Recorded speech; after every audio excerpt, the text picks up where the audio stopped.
Good evening friends, आप सबों का हमारे चैनल एके ट्यूटोरियल्स में स्वागत है। आज जो हम लोग जो स्टडी करने जा रहे हैं, जो टॉपिक उसका नाम है कावूड़। ठीक है, कावूड़ के बारे में हम लोग पढ़ेंगे। कावूड़ इटली की राजतंत्रवादी दल का सबसे प्रमुख नेता था। कावूड़ की बात करें तो इटली का जो राजतंत्रवादी दल था, पार्टी था राजतंत्रवादी, उसके सबसे प्रमुख नेता थे कौन? कावूड़।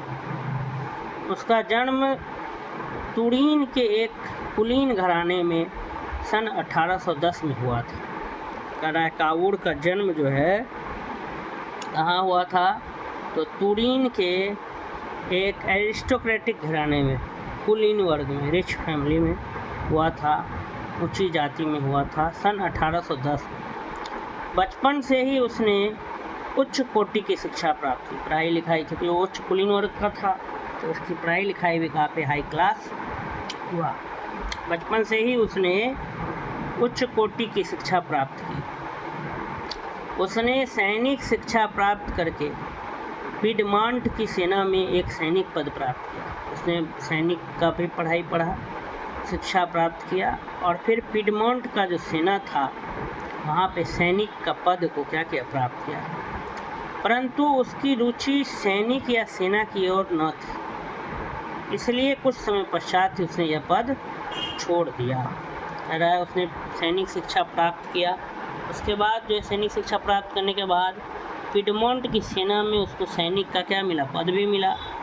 परंतु उसका इंटरेस्ट जो था वो सैनिक या सेना में नहीं था, इसलिए कुछ समय बाद उसने यह पद से क्या कर दिया, त्याग दे दिया, पद छोड़ दिया। उसके बाद आगे लिखा है सन 1847 में, सन 1847 की बात हो रही है कि सन 1847 में कावूड़ का जो है उसका राजनीतिक जीवन आरंभ हुआ। क्या जब उसने क्या किया, सैनिक पद से इस्तीफा दे दिया। पिडमोंट के सैनिक में उसका सिलेक्शन हुआ था, परंतु उसका मन नहीं लग रहा था, इंटरेस्ट नहीं था, रुचि नहीं था। तो 1847 से उसका राजनीतिक जीवन क्या हुआ, आरंभ हुआ। आरंभ से ही वह पॉलिटिकल लाइफ शुरू हुआ उसका 1847, इसका कावूड़ का। आरंभ से ही वह राजनीति की ओर ध्यान देता था। शुरुआत से ही उसको राजनीति में इंटरेस्ट था। सेना में नहीं था परंतु राजनीति में था, पॉलिटिक्स में उसको क्या था, इंटरेस्ट था। किसको? कावूड़ को, जो प्रधानमंत्री भी बना था इटली का।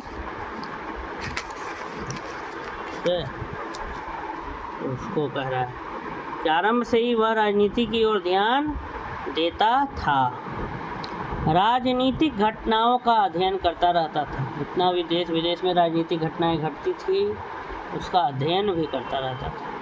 इटली के स्वतंत्रता प्राप्ति के आंदोलन पर कावूड़ पर भी गहरा प्रभाव पड़ा। इटली का जो स्वतंत्रता प्राप्ति का जो आंदोलन था उसमें कावूड़ पर भी गहरा प्रभाव पड़ा।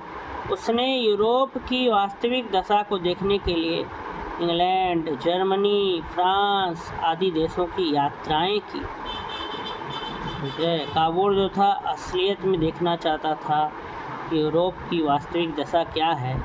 इसको जानने के लिए वो इंग्लैंड, जर्मनी, फ्रांस और भी बहुत सारे देशों की क्या की, उसने यात्राएं की। विदेशी नेताओं से मेल जोल रहने के कारण उसके ज्ञान में अत्यंत वृद्धि हुई, क्योंकि वो विदेशी नेताओं के मेल जोल में रहता था। उसके ज्ञान में जो थी अत्यंत क्या हुई, वृद्धि हुई। कावूड़ इंग्लैंड के शासन प्रणाली से बहुत प्रभावित हुआ था और अपने देश में भी इसी प्रणाली को स्थापित करना चाहता था। कावूड़ जो था इंग्लैंड का जो सिस्टम था, रूल था, लॉ एंड ऑर्डर, शासन प्रणाली थी, एडमिनिस्ट्रेशन था, उससे बहुत प्रभावित हुआ था इंग्लैंड का शासन देख के। तो वो अपने देश में भी इसी प्रणाली को, इसी सिस्टम को क्या करना चाहता था, स्थापित करना चाहता था। सन 1848 में उसको सार्डिनिया की संसद का सदस्य चुना गया। 1848 में उसको सार्डिनिया की संसद का क्या चुना गया, सदस्य चुना गया।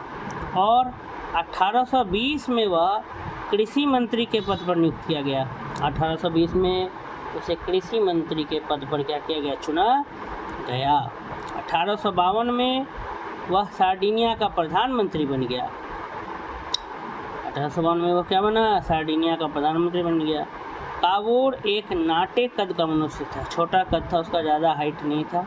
यद्यपि उसकी शारीरिक शक्ति बहुत कम थी, परंतु मानसिक शक्ति बहुत तीव्र थी। यद्यपि वो फिजिकली अगर देखें तो उतना पावरफुल नहीं था, लेकिन मेंटली बहुत स्ट्रांग था, तेज भी था। सर्वप्रथम कावूर ने देश की आर्थिक व्यवस्था की ओर ध्यान दिया। सबसे पहले कावूर ने क्या किया? आर्थिक व्यवस्था, जो पैसे का जो लेन देन, ये जो सिस्टम है, इकोनॉमी है, आर्थिक व्यवस्था, उस पर ध्यान दिया। उसने देश की आर्थिक व्यवस्था को सुधारने के लिए अन्य देशों से व्यापक संधियां की। कह रहा है कि अपने देश का जो आर्थिक व्यवस्था है उसको सुधारने के लिए उसे अन्य दूसरे देशों से क्या किया? संधियां किया, ट्रीटी पे साइन किया। इसके फलस्वरूप दैनिक आवश्यकताओं की वस्तुएं तथा उद्योग धंधे के लिए कच्चा माल पर्याप्त मात्रा में प्राप्त होने लगा। कह रहा है कि दूसरे देशों से व्यापक संधि किया, आज इसके फलस्वरूप दैनिक आवश्यकताओं, जो रोज़ की जो ज़रूरतें हैं उसकी वस्तुएं तथा उद्योग धंधे के लिए जो रॉ मटेरियल था, कच्चा माल, वो पर्याप्त मात्रा में क्या होने लगा? प्राप्त होने लगा। जनता को कम मूल्य पर वस्तुएं क्या होने लगी? प्राप्त होने लगी। इसके अतिरिक्त उसने रेलवे के निर्माण में भी विशेष सहयोग दिया। कावूर ने देश में स्थान स्थान पर पाठशालाओं की स्थापना की, स्कूल भी बनाए, और धार्मिक सहिष्णुता को अपनाने के लिए धर्म को राज्य से क्या कर दिया? अलग कर दिया। कावूर ने इन सुधारों ने सार्डिनिया को एक आदर्श आइडियल इटालियन स्टेट बनाया, राज्य में परिवर्तन कर दिया। विदेशों में उसका सम्मान बढ़ गया और वह एक शक्तिशाली तथा उन्नति देश समझा जाने लगा। कावूर ने क्या किया?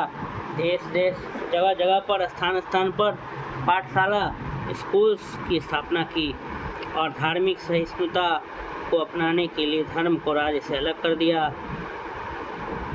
कावूर के इन सुधारों ने सार्डिनिया को एक आदर्श आइडियल इटालियन राज्य में क्या किया? परिवर्तित कर दिया।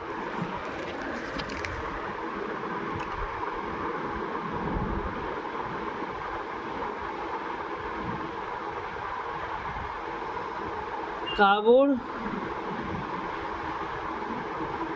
का जो इन सुधार था उसके कारण सार्डिनिया को एक आदर्श आइडियल एकदम इटालियन राज्य में बदल दिया गया।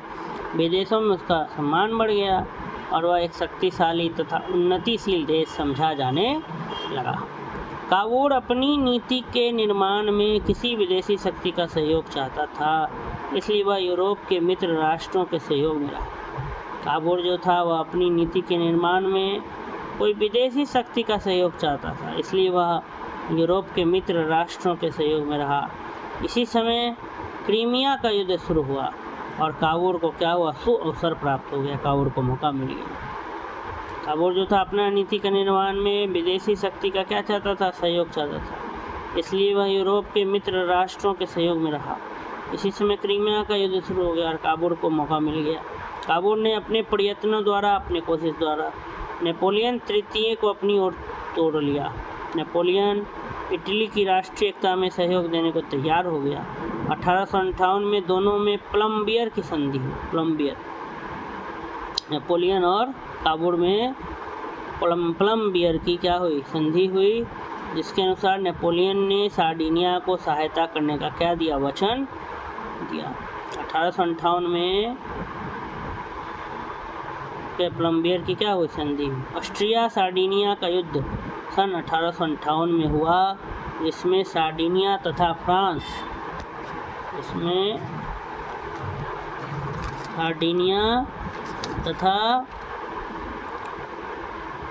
ऑस्ट्रिया और सार्डिनिया का जो युद्ध था वो सन 1858 में हुआ, जिसमें सार्डिनिया तथा फ्रांस की सेनाओं को सफलता प्राप्त हुई, किंतु नेपोलियन ने सार्डिनिया का साथ बीच में ही छोड़ दिया। तो कावूर ने चालाकी से काम लिया और उसने नेपोलियन तृतीय को पुनः अपने पक्ष में कर लिया। उसे नाइस और सेवाय का प्रांत दे दिया, जिससे नेपोलियन सार्डिनिया के पक्ष में हो गया। कावूर चालाकी से काम लिया, बुद्धि से, और फिर नेपोलियन तृतीय को बोला मेरे साथ रहो, उसको 2 प्रांत दे दिया, नाइस और सेवाय। उसने नाइस और सेवाय का प्रांत दे दिया, जिससे नेपोलियन सार्डिनिया के पक्ष में हो गया। और इस प्रकार ऑस्ट्रिया व सार्डिनिया का युद्ध जो था इटली के एकीकरण में बहुत सहायक सिद्ध हुआ, और कावूर की मृत्यु जो है वो 1861 में हुई। इस प्रकार जो है हमारा ये जो शॉर्ट टॉपिक था कावूर, इसका भी जो है हमारा वीडियो यहीं पे समाप्त होता है। अगर आपको मेरा वीडियो पसंद आता है तो आप मेरे चैनल को सब्सक्राइब करें, लाइक करें और अधिक से अधिक लोगों तक वीडियो पहुंचाएं। धन्यवाद।